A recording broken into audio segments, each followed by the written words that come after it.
ভিডিওটা শুরু করার আগে তোমাদের কাছে ছোট্ট একটা রিকোয়েস্ট, অনেক কষ্ট করে ভিডিও করি তোমাদের জন্য। এখন পর্যন্ত যারা যারা চ্যানেলটা সাবস্ক্রাইব করো নাই, জলদি করে সাবস্ক্রাইব করে দাও আর পাশে থাকা বেল আইকনটি বাজিয়ে দাও। এই মাহির, জাহিদুল, আজকের এই জায়গাটা ঠিক আছে না? হ্যাঁ, তুই একদম ঠিক কথাই বলছিস। এই জায়গাটা আসলে অনেক সুন্দর, একদম মালকার জন্য পারফেক্ট একটা জায়গা। একটু কষ্ট করে হাইটটা এসে বাগানের ভিতরে খাইলিতে হয়, অযথা ওই দিন আমরা ওইখানে খাইলাম। পরে ভুল করে এলাইছি, এতদিন বাড়ির আশেপাশে কাইয়া আর কইস না, কয়েকদিন করে আশেপাশে কাইয়া অনেক বড় একটা ঝামেলার মধ্যে পড়ে গেছি। 2-3 দিন খাওয়াতেই অবস্থা খারাপ হয়ে গেছে, এলাকার অধিকাংশ লোকই জেনে গেছে। খুদাই বাড়ির আশেপাশে কাইয়া নিজের নাম খারাপ করলাম। আচ্ছা তাইলে মাল খাওয়া শুরু করে দি, চল। আরে মাল যে বানাবি, সোহাগ আসুক, সোহাগ আসলে একত্রে বানায় খাই। আরে ওর অপেক্ষা বসে থাকবো নাকি? ও আসলে পর আসলেও সমস্যা নাই, ও তো মাল খায় না। আর ওই খায় না ঠিক আছে, কিন্তু আমাদের সাথে থাকুক, আড্ডা দেব। আচ্ছা ঠিক আছে, তাইলে ওর একটা কল দিয়ে আইতে ক। আচ্ছা ঠিক আছে, দাঁড়া আমি ওর একটা ফোন দিয়ে আসি। চালু চালু আইতে কইস। আজকের বাইরের আবহাওয়াটা তো অনেক সুন্দর। এই সময় আবার কে ফোন করলো? ও আচ্ছা, ফারুক ফোন করছে। হ্যালো সোহাগ, তুই কই রে? আমি তো বাড়িতে। ও আচ্ছা, বাড়িতে একা একা কি করস বাড়িতে? তুই এক কাজ কর, ওই যে পূর্ব পাড়ার বাগানটা চলে আয়। কোন বাগানে আসতে বললি? ঠিক বুঝলাম না। পূর্বপাড়ার ওই অবজারভেটরি ওইখানে নাকি? হ্যাঁ হ্যাঁ, ওই যে অবজারভেটরির পাশে একটা বাগান আছে না, ওই সাইডে ডান সাইডে আসবি, ঠিক আছে? আচ্ছা ঠিক আছে, আমি আসতেছি। আচ্ছা ঠিক আছে, তাহলে আর দেরি করিস না, চালু চলো এরপর, ঠিক আছে? আমরা এখানে তোর জন্য ওয়েট করতেছি সবাই মিল্লা। 10টা মিনিট অপেক্ষা কর, আমি এখনই চলে আসতেছি। ওদের সাথে গিয়ে আড্ডা দেই, চালু চালু যাই। ফারুক, সোহাগ কি কইলো? আইবো? হ্যাঁ কইলো তো আসবো। ওরে কি চালু করে আসতে বলস না? ওই কলাম এমনিতেই অনেক ঢিলা। আরে কইছি ওরে চালু চালু চলে আসতে বলছি। ওই আইয়া কি আমাকে খুঁজে পাইবো? এই পাশে তো আজকে প্রথম বইলাম। আরে সমস্যা নাই, ওরে কয়ে দিছি ও ঠিকই চলে আসবো। আচ্ছা ঠিক আছে, শোন, ও যদি আজকে আসে, ওরে যেভাবে হোক আজকে আমরা মাল খাওয়াবো, ঠিক আছে? হ ঠিক কইছস। তাই করতে হইব। ওই তো দেখ, মনে হয় সোহাগ আসতেছে। আরে বাপরে, এত তাড়াতাড়ি আইসা পড়লো। তাই তো দেখা যাইতেছে, আজকে দেখি খুব দ্রুত চলে আসছে। ফারুক, মাহির, জাহিদুল, এই তো দেখ চলে আইছি। কত দ্রুত! কি ব্যাপার সোহাগ, আজকে দেখি অনেক তাড়াতাড়ি চলে আসছস, কাহিনী কি? তাড়াতাড়ি আইসোস, এটাই ভালো হইছে। আচ্ছা ঠিক আছে, একটা কাজ করি, মালগুলা কাইটা ফেলি। আচ্ছা সবটি এই জায়গায় গুল করে বয়া মাল্টি কার। এই জায়গা বেশি সময় থাকা যাইবো না, মালগুলা তাড়াতাড়ি বানাই ফেল, খাই এখান থেকে চলে যাইতে হইব। অনেকদিন ধরে শান্তি মতো নেশা করতে পারতেছি না, আজকের এই জায়গাটা ভালো আছে, এই জায়গায় নেশা করে চলে যাবো। এত সুন্দর জায়গা থুয়ে এতদিন অযথা কি না কি করছি। এই জায়গায় যদি নেশা কইরা পইরা থাকি, তাও কেউ দেখবে না। এই তো আরেকটু আছে, মালগুলো বানানো প্রায় শেষের দিকে। দে আমি একটা ভরি। আমার কাছেও একটা দে, আমিও একটা বড়ি 3-4 স্টিক বানাইয়া এইখানে খাইয়া ঝিম ধরে পইরা থাকবো। কিরে সোহাগ, তুই এখান থেকে সরে যাস কেন? বয় এখানে। আরে তোরা খা, আমি এইখানে পাহারা দিতেছি। আমাগুলোকে চলস বেড়া, আর তুই মাল খেতে চাস না কেমনি? কি বুঝলাম না। আরে সোহাগ বন্ধু, এমন করিস না, আমাদের সাথে পয়সা খা, অনেক মজা পাবি, খা। আরে না, আমি খামো না, তোরাই খা। আরে প্রতিদিনই কি তোরে রিকোয়েস্ট করি নাকি? আজকে তোরে রিকোয়েস্ট করছি, এই জায়গাটা ভালো লাগছে, আমাদের সাথে বৈশা খা। আরে বেটা, মাল খাবি আর চিল মোড়ে থাকবি, বোঝস না কিছু না। তোরে কি প্রতিদিনই বলি? আজকে আমরা সবাই মিলে রিকোয়েস্ট করতেছি, খা আজকে। এ সোহাগ, এদিকে আয়, ভাব ধরিস না তো। আরে বললাম না আমি খাবো না, তোরাই খা, আমি এসব খাই না। আর একদিন খেলে কিছু হয় না, এইখানে আয়। আচ্ছা ঠিক আছে, শুধু আজকে, আর কোনোদিন কিন্তু আমারে বলবি না এসব খাইতে। এই তো মালগুলো বানানো রেডি, এখন চালাই দে। আজকের গুলো একদম মারাত্মক লেভেলের রে, একদম খররা। যত বরস খা, সমস্যা নাই, মন ভইরা খা। আজকের গুলো একদম সেই লেভেলে ফিনিক ধরছে। আরে আমি তো চোখেই দেখতেছি না, ঝাপসা দেখতেছি খালি। আমি আবার এত বেশি খাই নাই, তোরা খাইয়া তোরা মাতাল হয়ে গেছস। সেই মামার সেই পুরাই পিনিক, লা লা লা লা। আরে দেখ সোহাগের অবস্থা দেখ ওই নাচতাছে। কি রে মামা, কেমন লাগলো মালগুলা? আরে মামা পুরাই পিনিক, সেই লাগছে। আরে বাদ দে, ওই পিনিকের কি বুঝে, ও খাইলই তো আজকে মাত্র। আচ্ছা চল, এমনিতে বিকাল হয়ে গেছে, একটু পর সন্ধ্যা হয়ে যাবো, চল বাগানতে চলে যাই। ফারুক, তুই ঠিক বলছো, চল এইখান থেকে চইলা যাই। ঠিক আছে, চল চল এখান থেকে চলে যাই। আগে থাকতে যদি আমাদের সাথে খাইতি, তাহলে বলতি পিনিক কারে কয়। মাহির, জাহিদুল, কেন যে সোহাগরে ওইদিন মাল খাওয়া শিখাইলাম। কেন ফারুক, কি হইলো? আর কইস না, ও দেখি আমাদের সাথে বড় নেশাকুর হয়ে গেছে, সবসময় শুধু আইসা খাই, নিজে কোনো সময় আনে না। আমাগোই তো ভুল, আমরাই তো ওই দিন ওকে জোর করে আমরা খাওয়াইলাম। অনেক হয়েছে ভাই, ওরা যদি আমার কোনো সময় দেখি তখন দেখে নিস তোরা, ওরা আমি কেমনটা অপমান করি। খাওয়া শিখছে ঠিক আছে, তাই বলে কি প্রতিদিন ফ্রি খাইবো নাকি? আরে শোন, আমি কই, ওরা একদিন অপমান করলেই দেখবি পরে আর আইতো না। ওর মাথায় একটু কমন সেন্স নাই, প্রতিদিনই ফ্রি খাওয়ার জন্য আসে। আহা শোনা গো আমার, এই যে বলতে না বলতেই দেখ সোনার সান চলে আসতেছে, দেখছো? সেইটাই তো দেখতাছি। ফারুক মাহির জাহিদুল এই তো আইসা পড়ছি। আসছে বলছিস মানে মাল নিয়ে আসছস? না রে, আমি মাল পামু কই? কয় মাল পাবো কোনানে? প্রতিদিন কি মানুষের ফিরি ফিরি খাইতে ভালো লাগে তাই না? আরে তোর কি একটু লজ্জা লাগে না প্রতিদিন আয় ফরো সেখানে মাল খাওয়ার লাগা? কই নিজের টাকা দিয়ে তো একবার আমাদের খাওয়াইলি না, হ্যাঁ? শোন, 10 দিন ফ্রি খাইলে একদিন তো মানুষকে খাওয়াইতে হয়। আরে তোরা আমার অপমান করতেছিস নাকি? আজকে খিলা, কালকে আমি আনমুনি। আরে লাভ নাই, আজকে তুমি যতই রিকোয়েস্ট করো না কেন আজকে তোমার নিয়ে মাল খাইতাম না। দেখ বন্ধু, আজকে অন্তত পক্ষে খিলা। ফিরি ফাস এর লেগে খাইতে চাস না শেষরা কোথাকার? তুমি এইখান থেকে চইলা যাইতে পারো। আচ্ছা ঠিক আছে, খিলাইতে হবে না, আমি চইলা যাইতেছি। কই একদিনও তো কইলি না যে বন্ধু আজকে আমি খাওয়াবো মাল? আচ্ছা ঠিক আছে বন্ধু, তোরা থাক, আমি চইলা যাই। শালার ফুট শালা ফিরি খায় এত জিব্বে বের হয়ে গেছে। আজকে একদম উচিত কথা বলেছস। দেখ এরপরও কি আসে নাকি শালায়। হ্যাঁ রে, আজকে আইছিল ফিরি খাইতে, দিছে একদম বইরে আজকে। না ঠিক আছে, ওর অপমান করাই দরকার। প্রতিদিন আমাকে টাকা খরচ করে মালানি আর ওই প্রতিদিন ফ্রিতে খাইয়ে যায়। আর জীবনে মনে থাকলে আমাদের কাছ থেকে এসে ফিরি চাইতো না। আচ্ছা ওইসব কথা বাদ দে, এখন চালু চালু ওই যে মাল বানা। আচ্ছা ঠিক আছে, আমি আর মাহির মিললাম মালটা বানাইতেছি, দাঁড়া। তুই একটু আশেপাশে ভালো করে দেখিস কেউ আসে নাকি। আজকে তো একদম রাস্তার পাশেই বইছি। এই তো মাল বানানো হয়ে গেছে। ফারুক আয়। বৈশা পর গোল কইরা বৈশা পর। অনেকদিন পর এগুলো খাইয়া সেই মজা পাইলাম রে আজকে। আরে মজা পাবো না, আজকে তো ওই ছ্যাবলাটা নাই। এমন একটা অবস্থা, ওই আঙ্গ থেকে বড় মালখোর হয়ে গেছিল। এখন আলাই নিজের টাকা দিয়ে কিনা খাগা। চল এখানতে চলে যাবো আমরা। হ্যাঁ ঠিক কইছস, এখানে বেশিক্ষণ থাকাটা ভালো হবে না। চল তাড়াতাড়ি চলে যাই। যে জায়গায় মাল খাই না কেন ওই জায়গাটা বেশিক্ষণ থাকা ঝামেলা, বুঝছস? চল এখান থেকে চালু চালু চলে যাই। হ্যাঁ হ্যাঁ হ্যাঁ, চল চল চল। প্রতিদিন কি মানুষের ফিরি ফিরি খাইতে ভালো লাগে তাই না? আরে তোর কি একটু লজ্জা লাগে না প্রতিদিন আয় ফরো সেখানে মাল খাওয়ার লাগা? কই নিজের টাকা দিয়ে তো একবার আমাদের খাওয়াইলি না, হ্যাঁ? শোন, 10 দিন ফ্রি খাইলে একদিন তো মানুষকে খাওয়াইতে হয়। আরে লাভ নাই, আজকে তুমি যতই রিকোয়েস্ট করো না কেন আজকে তোমার নিয়ে মাল খাইতাম না। শেষরা কোথাকার? তুমি এইখান থেকে চইলা যাইতে পারো। ওরা তিনজন মিলে যেহেতু আমাকে এত অপমান করলো, আর আজকের পর থেকে আমি ওদের থেকে বেশি নেশা করব। আমারে রাইখাই তোরা নেশা করলি তাই না? মা মা কই তুমি? এইখানে আসো তো। হ্যাঁ বল, আর এরকম চিল্লাইতাছিস কেন? আমার 20,000 টাকা লাগবে, টাকা দাও। টাকা লাগবে মানে?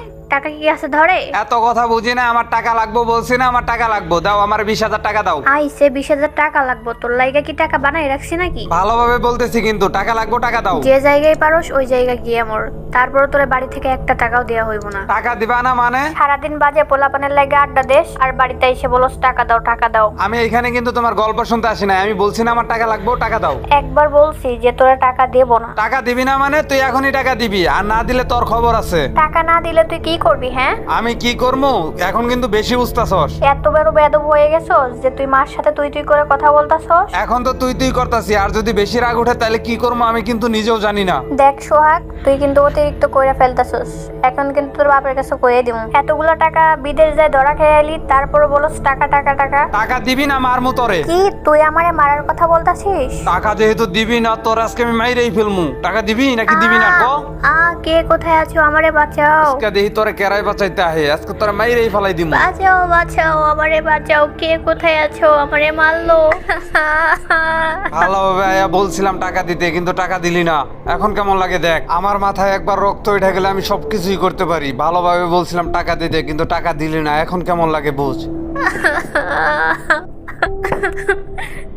কি ব্যাপার সোহাগের মা, ওইখানে এরকম কাঁদতেছো কেন? কাঁদবো নাতে কি করব? আরে কি হয়েছে সেটা তো বলবা। তোমার ছেলে আমার কাছে টাকা চেয়েছিল, আমি টাকা দেই নাই দেখে তোমার ছেলে আমারে মারছে। কি ওর এত বড় সাহস তোমার গায়ে হাত তুলছে? ওর একদিন কি আমার একদিন, ওরে আজকে ত্যায্য পুত্র করে দিমু দরকার হইলে। ওর মতো ছেলে আমার কোনো দরকার নাই। তোমারে তো বলি নাই, এর আগেও আমারে একদিন মারছিল। তুমি আমার আগে কেন বলো নাই? ওর এত বড় সাহস। এইভাবে চলতে থাকলে ও তো আমাদের মান সম্মান খাইছেই। ওরে বিদেশ পাঠাইছিলাম, কতগুলো টাকাও ধরা খেয়ে আইছে। আর বাজে পোলাপানের সাথে মিশে নেশা করে আর টাকা চায় তাই না? ওর তো কোনো একটা ব্যবস্থা করবই আমি আজকে। ও দিন দিন এতটাই খারাপ হয়ে গেছে, কথা বললে আমার গায়ে হাত তোলে। আচ্ছা থাক, বাদ দাও। এই সোহাগের মা। হ্যাঁ বলো, কি হইছে? তোমার কারণে ওরে কিছু কই না, আর ওই কি করছে জানো? ওর জন্য তো এলাকায় মুখ দেখাইতে পারবো না মনে হয়। আবার কি হইছে? এরকম চিল্লাইতেছো কেন? ওই দিন নাকি কার গলার মধ্যে ছুরি ধরে টাকা চাইছে। কি বলতেছো তুমি এইসব? এই জানোয়ারের বাচ্চাটারে জন্ম দিয়েই জীবনে সবচেয়ে বড় ভুল করছি। হইছে, বাদ দাও। ছেলেটা তো আমাদেরই, তাই না? এইরকম ছেলের আমার কোনোই দরকার নাই। ওরে ছেলে বইলা পরিচয় দিতেও আমার ঘৃণা করে। এখন কি করবা বলো? ছেলেটা তো নষ্ট হয়ে গেছে। আচ্ছা যা আবার হইছে, তোমার জন্য খাবার পাঠাতেছি, খাবার খাও। না, আমি বাইরে থেকে খাবার খেয়ে আসছি, আমি খাবো না, তুমি ঘুমাই পড়ো। আচ্ছা তাহলে ঘুমায়ে পড়লাম। এই জানোয়ারের বাচ্চাটা যদি বাইচা থাকে তাইলে আমার মান সম্মান সব এমনি শেষ করছে, আর আমি সমাজে সহজে মুখও দেখাইতে পারবো না। ওর মতো সন্তান বাইচা থাকা না থাকে একই কথা। ওর থেকে একটা কুত্তা পালাও ভালো। টাকার জন্য যে ওর মাকে মারছে, কয়দিন পরে যে আমাকে মারবে না তার কোনো গ্যারান্টি আছে? তার থেকে ভালো আমি ওর একবারে দুনিয়া থেকেই শেষ করে দেই। আর এটাই সুবর্ণ সুযোগ। রাত প্রায় 2টার উপরে বাইচা গেছে, এখনই যাই। যাক, ওর মাও ঘুমাই পড়ছে, এইটাই সুযোগ। টাটা কই যেন, এই যে পাইয়া গেছি। এইটা দিয়ে তোরে আজকে জীবনের শেষ শিক্ষা দিব। এইখানে ঘুমাই রয়েছ শান্তিতে, তাই না? আজকেই তো শেষ রাত, আল্লাহ ছাড়া তোরে কেউই বাঁচাইতে পারবো না। তুই অনেক জ্বালাইছস, তোর কারণে এলাকার মানুষের সামনে আমি মুখ দেখাইতে পারি না। বাহিরে পাঠাইছিলাম, সেখানেও টাকা ধরা খাইয়া আইছস। তোর মতো কুলাঙ্গারে আমার বাঁচায় রাখাটাই সবচেয়ে জীবনের বড় ভুল হবে। এইখানে দেরি করার সময় নাই, এই যে ল। আমাকে মেরো না। এখন কেমন লাগে হ্যাঁ? তুই যে আমার জ্বালাইতি তখন, হ্যাঁ? আমি আমি আর কোনোদিন তোমাদের কাছে টাকা চাবো না। আমাকে আমাকে মেরো না। তুই টাকার জন্য তোর মারে মারছস, তুই যে আমারে মারবি না এর কি গ্যারান্টি আছে? বাবা, আমার অনেক কষ্ট হইতেছে বাবা। কেন করলি এমন? আমি তো তোর বাবা, আমারও তো একটা মান সম্মান আছে নাকি? এটা তুমি কি করলা? তোর কারণে এলাকায় মুখ দেখাইতে পারি না। মানুষ আমারে যা খুশি তাই বলে। তোরে এতগুলো টাকা খরচ করে কষ্ট করে তোরে বাহিরে পাঠাইলাম, সেখান থেকে তুই ধরা খেয়ে আইলি। খোকা, তুমি আমার খোকাকে মেরে ফেললা। যেটা করছি ভালোই করছি। ওর মতো সন্তান বাইচা থাকা থেকে না থাকা একই কথা। যত খারাপই ছিল, আমাদেরই তো সন্তান ছিল, তাই না? আমি কি এসব মাইনা নিতে পারি বলো? তোমার ওই মারতো, অত্যাচার করতো। একে তার সন্তানকে হারালাম, এবার মনে হয় তোমাকেও হারাতে হবে। এখন তো তোমাকেও পুলিশ ধরে নিয়ে যাবে। পুলিশ আমাকে ধরে নিয়ে যাবে কি? আমি পুলিশের কাছে গিয়ে ধরা দেব, আর এটা বলে আসবো যে এমন নেশাখোর ছেলে যেন কোনো ঘরেই জন্ম না নেয়। ওই তো থানার সামনে চলে আসছে, ওইখানে কয়টা পুলিশ দেখা যাইতেছে। স্যার একটা কথা বলবো। কি হয়েছে আপনার? আর কি কথা বলবেন বলেন। স্যার আমি আরে বলেন, থামলেন কে? আপনি কি? স্যার আমি আমার নিজের হাতে আমার নিজের সন্তানকে খুন করে ফেলেছি। কি আপনি আপনার ছেলেকে নিজের হাতে খুন করে ফেলেছেন? তাও আবার সেটা আমাদের কাছে এসে বলতেছেন? আরে বাপরে, কি অদ্ভুত মানুষ সে! নিজের সন্তানকে মেরে নিজেই থানায় আসে। আপনি জানেন আপনি কত বড় অন্যায় করছেন? আরে কাহিনী কি? এখানে কি হয়েছে? ইন্সপেক্টর রাফি, নবীন। স্যার আমার জেল হোক, ফাঁসি হোক, যা ইচ্ছা তাই হোক, কিন্তু আপনাদের কাছে আমি কিছু কথা বলবো। স্যার দেখেন না কি অদ্ভুত একটা মানুষ, নিজের হাতে নিজের ছেলেকে খুন করে আমাদের কাছে আইছে। কি বলো? আচ্ছা ঠিক আছে, আমরা আপনার কথা শুনতেছি, আপনি বলেন। স্যার আমি আমার ছেলেকে ছোটবেলা থেকে অনেক কষ্ট করে বড় করছি, কোনোদিন ওর অভাব বুঝতে দেই নাই। আর আমি ওর অনেক টাকা পয়সা খরচ করে বাহিরে পাঠাইছিলাম, ও সেখান থেকেও ধরা খাইয়া চলে আইছে। আসার পরে ওর বন্ধু বান্ধবদের সাথে মেশা ও নেশাকর হইয়া গেছিল, আর ও প্রতিদিন ওর মাকে মারধর করতো। স্যার আমি ওর অনেকদিন অনেকভাবে বোঝানোর চেষ্টা করছি, কিন্তু ও কোনোভাবেই বোঝে নাই। আর ও প্রতিদিন বাসায় আসতো, ওর মায়ের কাছে টাকা আবদার করতো, আর মা টাকা না দিলে প্রতিদিন ওর মারে ধরে ধরে মারতো। আপনি বলেন এরকম ছেলে থাকার না থাকা একই কথা না? তাই বলে আপনার ছেলেকে আপনি খুন করে ফেলবেন? ওনাকে ওনার শাস্তি উপভোগ অবশ্যই করতে হবে। আপনি যেটা করছেন এটা মোটেও ঠিক করেন নাই। আপনাকে এখন আমরা থানায় বন্দি করে রাখবো, তারপর কোর্ট যেটা বলবে সেইটাই। এমনও হইতে পারে আপনার ফাঁসিও হয়ে যাইতে পারে, আর না হইলে সারা জীবন কারাগারে পচে মরতে হবে। আপনারা যা খুশি তাই করেন, কিন্তু আমার একটাই কথা, কোনোদিন কারো ঘরে যেন এরকম নেশাখোর ছেলে জন্ম না হয়। এই ওনাকে নিয়ে আসো। ঠিক আছে স্যার, নিয়ে আসতেছি। এই যে এইখানে এখন থেকে আপনাকে থাকতে হবে। আপনি যে অন্যায় করছেন এটা কোনোভাবে মুক্তি পাওয়ার যোগ্য না।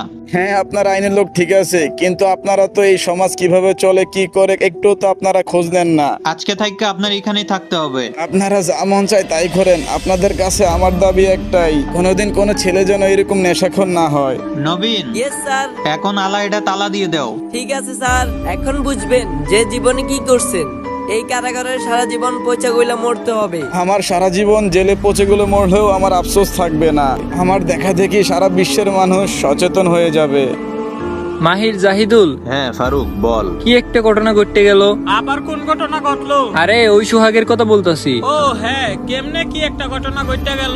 আমার তো এই ঘটনাটা ভাবলেই গা শিউরে উঠে। ওর বাবা ওরে খুন করে ফেললো, এইটা কি কোনোভাবে মাইনা নেওয়া যায়? আমরা যে ওরা অপমান করে একদিন তারাই দিলাম, এরপরে তো ও আমাদের সাথে মিশেই না। এরপরের থেকে নাকি অনেক নেশা করতো, আর নেশার টাকা লাগে নাকি ওর মারে ধরে ধরে মারতো। আমিও শুনছি ও নাকি ওর মারে মারতো আর ওর বাবার সাথে অনেক খারাপ ব্যবহার করতো। এক হিসেবে ভালোই হয়েছে, অতিরিক্ত বাইরে গেছিল। এই যে আমরাও তো নেশা করি, আমরা তো কখনো এইরকম করলাম না। আরে দূর, সবার ফ্যামিলি এক নাকি? ওরা হয়তো বা টাকা দেওয়া বন্ধ করে দিছিল ফ্যামিলির থেকে, এর লেগে এরকম করছিল। তবে যেটা হওয়ার ওইটা হয়ে গেছে, এটা বাদ দে।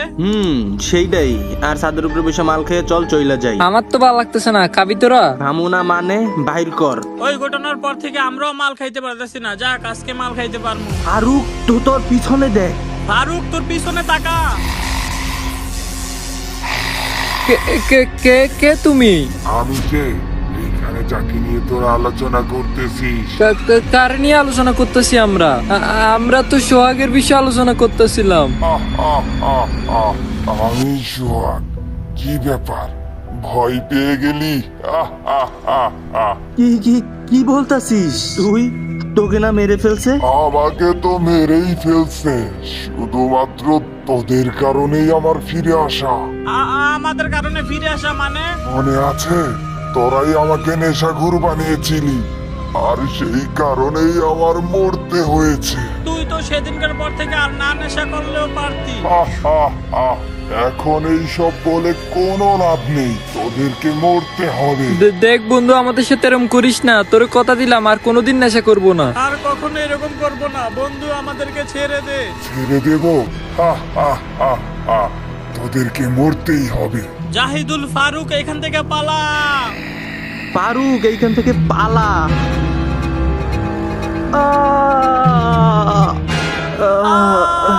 বন্ধু, আমাদেরকে তুই এইভাবে মারতে পারিস না। পালিয়ে যাবি কোথায়? পালা, এখন পালা। বন্ধু, আমাদেরকে সাইরা দে বন্ধু, আর পারতেছি না। এইবার তোরাও মর। আজকের পর থেকে আমি চিরতরে মুক্ত হয়ে গেলাম। গাইস ওয়েট, আজকের ভিডিওটা তোমাদের কাছে কেমন লাগছে অবশ্যই কিন্তু কমেন্ট বক্সে একটু জানাতে ভুলবা না, কারণ আমি অনেক দিন পরে তোমাদের জন্য একটা ভিডিও নিয়ে আসছি।